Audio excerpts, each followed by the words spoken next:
क्या आपको हर वक्त थकावट, जिस्म दर्द, कमर दर्द, टांगों में दर्द और थोड़ा सा भी काम करने के बाद बहुत ज़्यादा थकन महसूस होती है?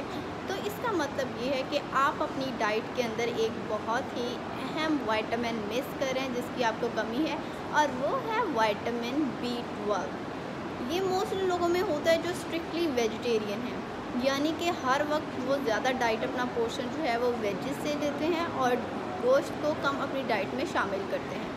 तो इसलिए विटामिन B12 के अहम सोर्सेज हैं मीट पोर्शन, एग्स, डेयरी का पोर्शन, सी फूड के अंदर ऑयस्टर्स और इसके अलावा मशरूम्स बहुत ही अहम हैं।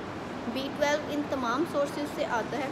अगर आप स्ट्रिक्टली वेजिटेरियन हैं या आपको हर वक्त थकावट रहती है तो अपना विटामिन B12 का टेस्ट लाजमी कराएं और इसकी कमी को पूरा करने के लिए विटामिन B12 से रिच डाइट इस्तेमाल करें। Thank you.